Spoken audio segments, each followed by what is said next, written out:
Hi dears. അങ്ങനെ കാത്തിരുന്ന് കേട്ടിട്ട് റിസൾട്ട് വന്നു. ഡിസംബറിൽ നോട്ടിഫിക്കേഷൻ വന്ന് ഫെബ്രുവരിയിൽ എക്സാം നടത്തി. റിസൾട്ട് ദേ ഇപ്പോഴാണ് പബ്ലിഷ് ചെയ്തിരിക്കുന്നത്. അപ്പൊ നമുക്ക് റിസൾട്ട് നോക്കാം. ബി.എഡ് കഴിഞ്ഞ് ഉടനെ തന്നെ സെറ്റ് എക്സാം ക്വാളിഫൈ ചെയ്തുകൊണ്ട് അന്നത്തെ റൂൾ വെച്ച് സെറ്റ് ഉണ്ടെങ്കിൽ പിന്നെ കേട്ടിട്ട് വേണ്ടെന്നായിരുന്നു. അതുകൊണ്ട് പിന്നെ ഞാൻ ആ വഴിക്ക് പിന്നെ പോയിട്ടില്ല. അപ്പോഴാണ് സുപ്രീം കോർട്ടിന്റെ പുതിയ സർക്കുലർ വന്നത്. LP, UP, HSA, HSST ഓരോന്നിനും അതാത് കാറ്റഗറി എക്സാംസ് പാസ്സാകണമെന്ന്. അതും സർവീസിൽ ഇരിക്കുന്ന ടീച്ചർമാർക്ക് ബാധകമാക്കി എന്നുള്ളതാണ് മറ്റൊരു വിഷയം. അവർ 2 വർഷത്തിനുള്ളിൽ എക്സാം ക്രാക്ക് ചെയ്തില്ലെങ്കിൽ ജോലി പോകുന്ന അവസ്ഥയിലാണ്. അതുകൊണ്ട് ഞാൻ എക്സാമിന് ചെന്നപ്പോ മെജോറിറ്റിയും സർവീസിലുള്ള അധ്യാപകരായിരുന്നു. അവരെ സംബന്ധിച്ചത് ശരിക്കും ബുദ്ധിമുട്ടുള്ള കാര്യമാണ്. കാരണം പഠിച്ചിറങ്ങി എത്ര വർഷങ്ങളായി കാണും. ആ ടച്ചൊക്കെ പോയി ഇനിയെല്ലാം ഒന്നേന്ന് പൊടിതട്ടി എടുക്കണം. പിന്നെ ഈ എക്സാം ക്രാക്ക് ചെയ്യണമെങ്കിൽ ഈ ഭൂമി മലയാളത്തിലുള്ളതെല്ലാം പഠിക്കുകയും വേണം.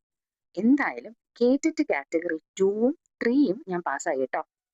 ഇതൊരു വലിയ ആശ്വാസമാണ്. ഇനി വരുന്ന ടീച്ചിങ്സ് എക്സാംസ് ഒക്കെ എഴുതാമല്ലോ. ഇതൊരു ക്വാളിഫയിങ് എക്സാം മാത്രമാണ് കേട്ടോ. ഇത് പാസ്സായില്ല എന്നുണ്ടെങ്കിൽ നമുക്ക് പിന്നെ UPയുടെയും HSAയുടെയും ഒന്നും എക്സാംസ് എഴുതാനായിട്ട് സാധിക്കില്ല. കൂടെ ഉള്ളവരൊക്കെ എക്സാം എഴുതാൻ പോകുമ്പോൾ എനിക്ക് കിട്ടിയില്ലല്ലോ, ക്വാളിഫയിങ് എക്സാം പാസ്സായില്ലല്ലോ എന്ന് വിഷമിച്ചിരിക്കണ്ടല്ലോ. ഇനിയിപ്പോ നമുക്ക് UP എക്സാമും HSA ഒക്കെ എഴുതാം കേട്ടോ. ഇനിയിപ്പോ അതിനുള്ള ശ്രമമാണ്. ഇത് രണ്ടും ഞാൻ ക്വാളിഫൈഡ് ആയി കേട്ടോ. ഇതൊരു വലിയ സന്തോഷമുള്ള നിമിഷമാണ്. അപ്പൊ നിങ്ങളുമായിട്ടൊന്ന് ഷെയർ ചെയ്യാന്ന് കരുതിയിട്ടാണ് വന്നത്. വീഡിയോ കണ്ട എല്ലാവരും നമ്മുടെ ചാനൽ സബ്സ്ക്രൈബ് ചെയ്യാനും വീഡിയോസ് ഒന്ന് ലൈക്ക് ചെയ്യാനും നിങ്ങളുടെ ഫ്രണ്ട്സിനെ ഒന്ന് ഷെയർ ചെയ്യാനും മറക്കരുത് കേട്ടോ. അപ്പൊ നമുക്ക് അടുത്ത വീഡിയോയിലൂടെ ഇനിയും കാണാം.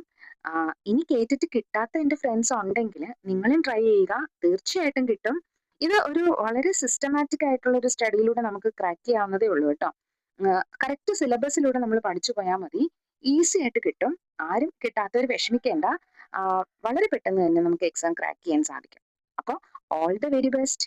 By, see U.